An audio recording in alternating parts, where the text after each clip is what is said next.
Hey, everybody, we're going to pick up our conversation we started last week. So if you haven't listened to last week's episode, go back and listen to that episode, and then you can listen to this episode. This is part 2 of a 2-part series. I hope you enjoy.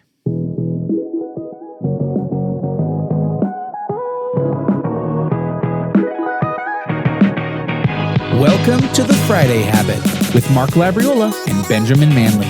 The Friday Habit is for small business owners, freelancers, and creatives who are ready to take their business to the next level. Join us as we discover how to apply the strategies we learned to grow our businesses, make more money, and live every day like it's Friday.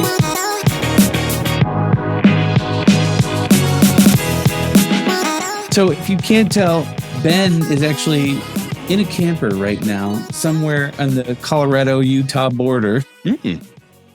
And his company is running without him, and done there.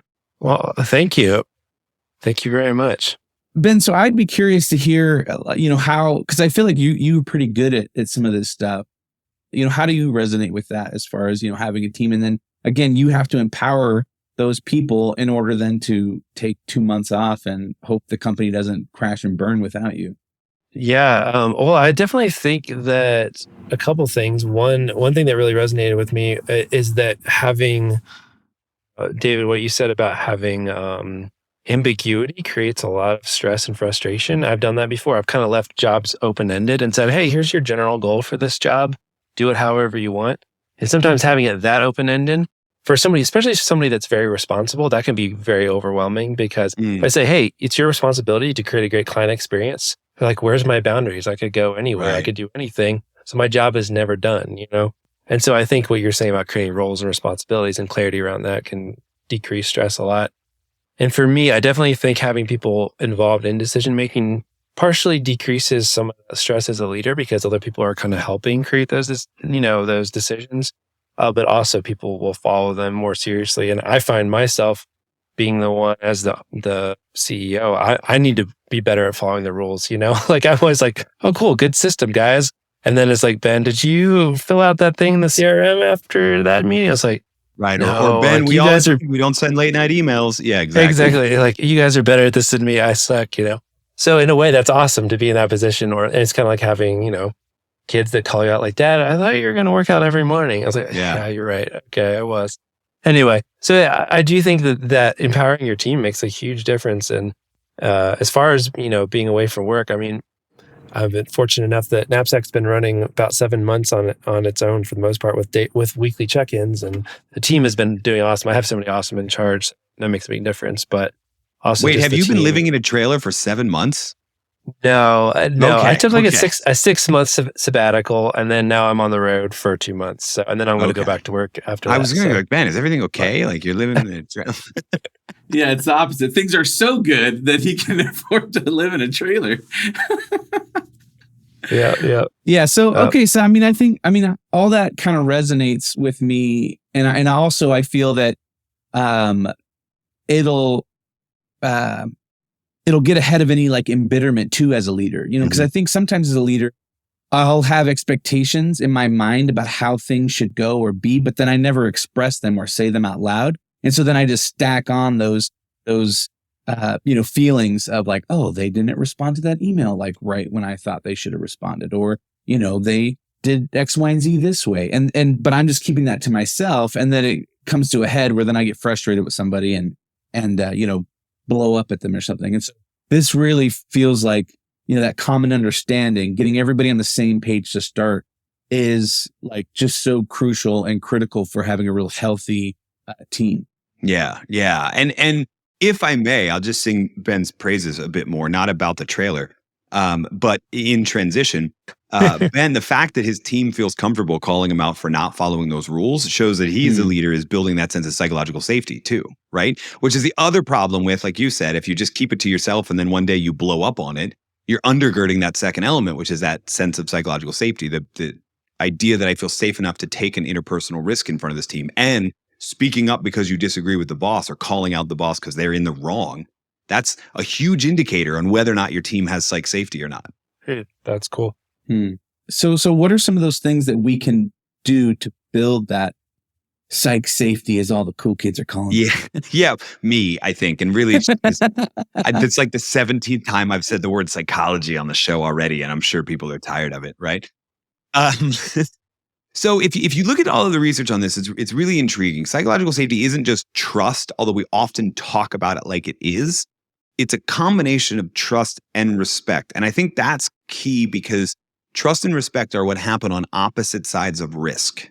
Like when I say, hey, Ben, we agreed that we're not doing this anymore, and here you are doing it, I'm taking a risk, right? Or when we're in the group meeting and I throw out a crazy idea, I'm taking a risk. Or when we're dissecting a project that fell apart and I admit, you know what, I made the assumption that the client wanted this and I turned out to be wrong, that's an interpersonal risk, right?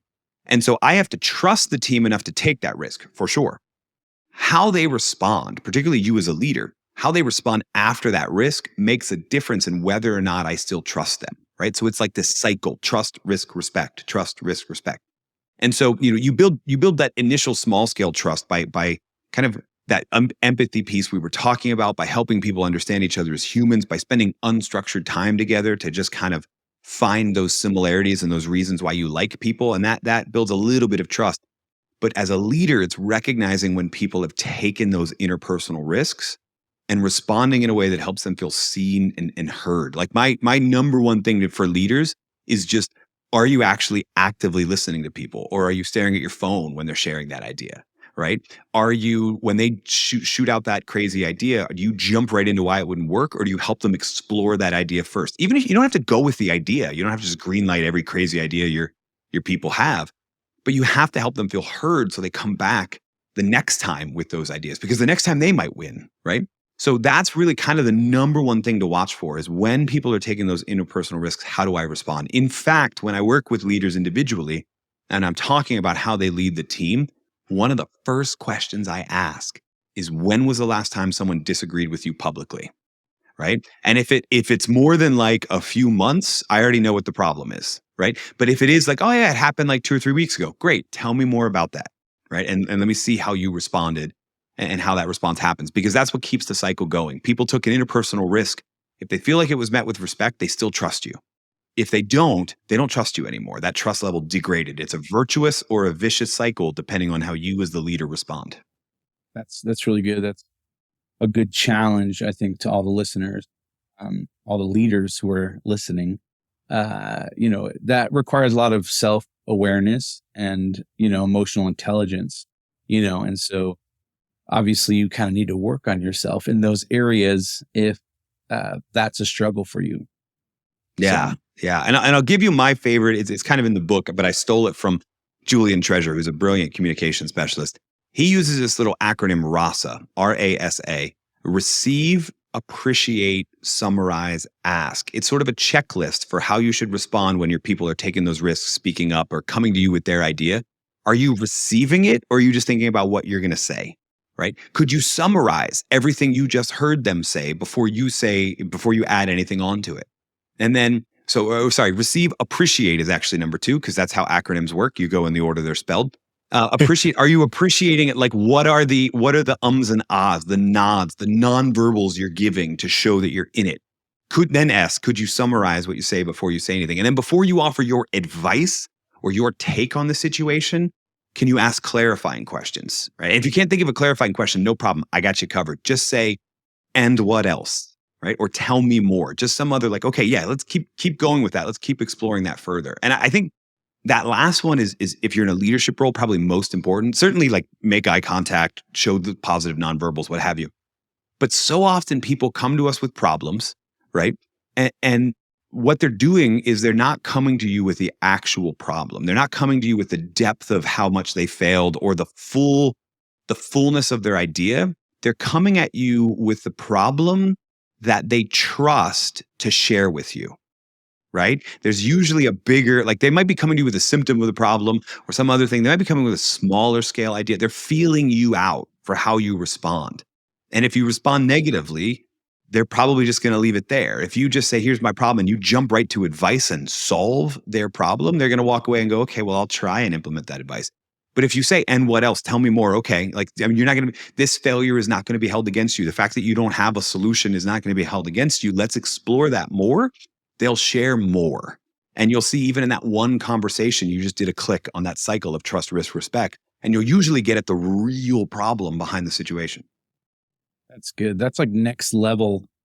20 years ago on marriage counseling, it was repeat. That's marriage 301. Yeah. Yeah. Right? It's like, it was originally, it's like, okay, listen to them. Right. And then repeat back what they said to you. Yeah. And then, and then like, do I understand that you were saying X, Y, and Z? So you're just trying to communicate and get these things. So this is like next level communication that you can work with your team on or with your spouse. Yeah. And by the way, if all of this sounds cheesy with you, that's fine. Do it cheesy for a few times and then you'll be able to make it your own. One of the things that since we're diving into marriage, one of the things that I've learned is super helpful, right? And I do it with people too, is when they come to you with a situation like a problem or they come to you with an idea or what have you, sometimes before you summarize, you just say, okay, I want to make sure I give you what you need. Are you looking for advice? Are you looking for praise? Like, you tell me what you need me to say so I can tailor my feedback before you tell me whatever you're going to tell me. Are you looking for advice? Are you looking for praise? Are you looking for criticism? What are you looking for so I can better help you get that response, right? Yeah, that's really good. That's really good. So, all right. So we have our common understanding. We have our psychological safety, and then we have our prosocial purpose. Yeah. So this is my favorite word, my favorite phrase, because I coined it. Not Nice. really. Not really. There's a whole line of research about the last 10 to 15 years around what's referred to as prosocial motivation. In other words, one of our strongest internal drivers is the desire to promote and protect the well-being of other people. Maybe a decade ago, this term got popularized that people want to know why they're doing. You should start from why we do what we do, et cetera. And I don't mean to poke a finger in whomever just came in your mind when I say that. He's not wrong. The problem is so many leaders go, yeah, why is important? And then they go off and draft this grandiose mission statement about how their small agency is going to change the world. That either no one believes because it's too grandiose for the size of your operation, or they don't feel themselves in it, right? Because it's sort of anonymous, as it were. And so what prosocial purpose is about is really thinking about the best way to answer the why that your people need to bond together, to be motivated to work on these projects, is by showing them who, as in who is served by the work that we're doing. This is sometimes customers. Larger firms, it might actually be how work flows through different project teams and what have you. But everyone wants to do work that matters. And it turns out we judge whether or not our work matters by who we see affected by it, right? I think there's two things for a leader here that you could really be doing. Like, number one, share back those stories that you hear, right? When clients, you finish an engagement and you get praise, and they usually come to you if you're a smaller business, right? Great. Make sure it gets shared out to the team. Remember this? Remember how this thing was so hard? Well, here's the end product of it so people can see that end product, right? And then number two, you being personal, try and send a lot more messages of gratitude, right? A lot more thank yous, not just thank yous, thanks for working so hard, et cetera, but thank you so much for this because it helped the team do that, or it helped me do that. So there's a this, what are you actually thanking them for? And then there's an impact of that. Here's what the downstream effect of your hard work was. And when you do that, you're showing people in the form of that message of gratitude, not only that you appreciate them, but that their work actually did make an impact. And there's a myriad of, it's kind of nerdy, and I've said the word psychology too many times, so we won't dive into the myriad of research I could share on why that prosocial purpose bonds a team together and motivates them. I think it's much more important to think about, here's how to do that, which is telling those stories and sharing that gratitude much more often. Yeah, that's awesome. We have, and on our team, we have a Slack channel called Kudos, and we'll just, every time we see any kind of testimonial pop up or a review on any of our platforms, we'll post it in there and make sure everybody sees it, or we'll read them out loud together on our Friday team meeting and be like, hey, good job on this one. Yeah. That kind of thing. I love that. I work with so many leaders, and what I tell them to do is create a folder in their email inbox. And when they see those things, just drag it into the folder. If you have to email it to yourself or like screenshot it on your phone and email it to yourself, great. But like drag it into that folder because of what you said around the meetings, right? Like most leaders I talk to, actually, when I talk to them about this, they just go, well, yeah, obvious. But then you push them a little further and you're like, well, how often do you do it? Well, I don't know what to say. Okay, got a solution for you. Every time you see it, capture it and save it. That way, you're headed into that weekly all hands meeting and you can just go through the wins folder and pick one, right? Yeah, exactly. Also, there's something about being, if you have like an all hands meeting that's either on Zoom or in person, there's something even better about saying it verbally while everybody's there of like, oh man, this client turned out great. Good job on that project to whoever it was or whatever, you know? Yeah. I think a lot of people perk up when they see they're being actually recognized for their hard work. Yeah. Can you explain a little bit about the It's a Wonderful Life test? Yeah. So this is my favorite test, especially if you run a larger business to do with teams, particularly, to be honest, internal teams. And I say the word internal, to be honest with you, I still haven't found the right word. We used to refer to these as support roles or back office roles as if they were less than, right? Like in restaurants, there's always that term front of house, back of house, but like it all matters, right? Right. But often, can't have one without the other. Right. But often we send this message that it's the people who are interacting directly with the client whose work matters more for some reason, right? And it's just quite simply not true. And so what I like to do, especially in larger organizations with teams that don't necessarily know, okay, who is served, because it may not be the client. It may be that if I do a great job here, that allows people to do this, right? And if we run the It's a Wonderful Life, it's basically taken from the movie, right? So you remember the movie It's a Wonderful Life, classic Christmas movie, even though it was a box office failure. In fact, it like stayed in a vault until it was in the public domain, and then it became a classic because everybody showed it because they didn't have to pay anyone to show it on TV. So all the local stations showed it all the time. True story, real story. Anyway, didn't know that. The movie is about a guy who essentially feels like his life has no meaning. He's about to commit suicide. An angel shows up, Clarence. Worst name for an angel ever, to be totally honest with you, right? You have like Gabriel and Michael and Clarence. Yeah. But he shows him a world. He shows George Bailey a world that as it would exist if he didn't have an impact. And it's a disaster, right? So your life matters because look what happens if we remove you. That's essentially the It's a Wonderful Life test for organizations. Please don't be as morbid. Don't be like, if we all jumped off a bridge, that's a terrible thought experiment to run with your team. But just, hey, if we just disappeared, right? Like let's say, let's look at Ben, right? Let's say the power, he's at some campsite and the power is knocked out because of a storm and he can't communicate for 3 or 4 days. What changes? Now, thankfully, he's kind of made himself redundant. So, there's that. But for most teams, there's, okay, well, this team would struggle to work over here. If we all just disappeared, if we got Thanos, right? And we all just floated away, here's how that would usually negatively impact other people in other parts of the organization. And the reason you run that experiment is that is how you find your answer to who, right? Because if those people would be affected, well, then obviously the work you do on a day-to-day basis serves those people. Now we know that. So now we can look for those stories. Now we can look for those data points that show the positive impact that we're making. But sometimes you have to go negative, or you have to just think about your absence of impact to figure out where your impact is. Yeah. And that's, I love how you explain that, because I love that movie. I watch it every Christmas Eve, and every year I tear up, when everyone's coming in, giving him money, and he's holding his daughter, and you're just like, oh man, he is loved. Yeah, I know, it's great. I watch Die Hard every year, but it's basically the same movie. Yeah, I do both. Yeah, why not both? Exactly. But I think it's so true that sometimes, especially in a larger organization, you can get so caught up in the doing and thinking that maybe everybody's replaceable, or maybe even thinking that this role doesn't do that much. But then if you really started to do the thought experiment of like, okay, if we remove them from the equation, what are the dominoes that wouldn't fall because of because they're gone? And so I think that's very helpful and very, very interesting. So that's good. Well, hey, I feel like we could keep talking about this for another hour, because there's just so much just meat in this book and so many things that you talk about. So if you're interested in really going deep on this, get that new book by David, Best Team Ever.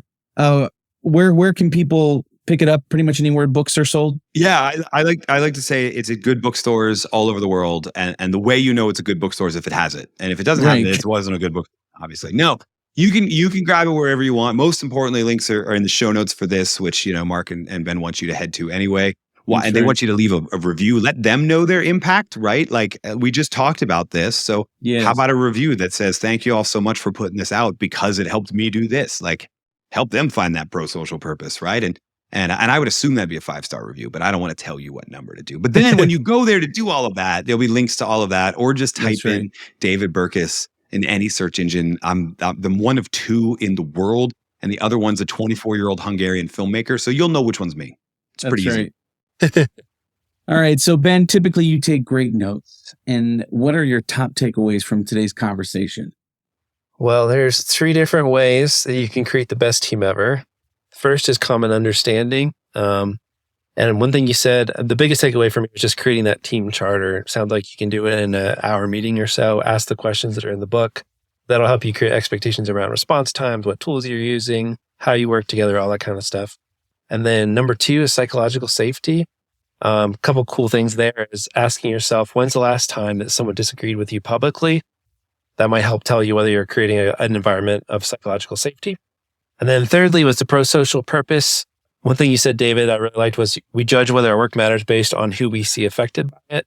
So start sharing stories of clients or customers that are seeing success, and also just send a lot more messages of gratitude that show the impact of what they did. Mic drop, fire alert. All right, David, if our audience maybe had one thing that they needed to take away, like one action item starting next week, Monday morning, what is the one thing that you would say they should do in order to build a better team? Yeah. I mean, how about a mindset shift, right? Like I can summarize the whole book in this, that people want to do work that matters and work for leaders that tell them they matter. And so that would be the thing. Anything you choose to do that conveys that the work we're doing matters and that you matter, that is going to have a dramatic effect on the performance of your team over the long term. Love it. Well, hey, thanks so much for coming back on. And I hope you'll join us again next time you write your next best-selling book. Yeah, if you've enjoyed this episode, head over to thefridayhabit.com. And there you can get show notes for this episode. And if you scroll down to the bottom, you can actually find a form you can fill out and download our system for the Friday Habit. Please subscribe. Leave us a 5-star review as David recommended, and leave us a voice memo if you have any questions that we could answer for you. And that's pretty much it, right, Ben? That's right. Thanks for listening, guys. That's right. Remember, live every day like it's Friday.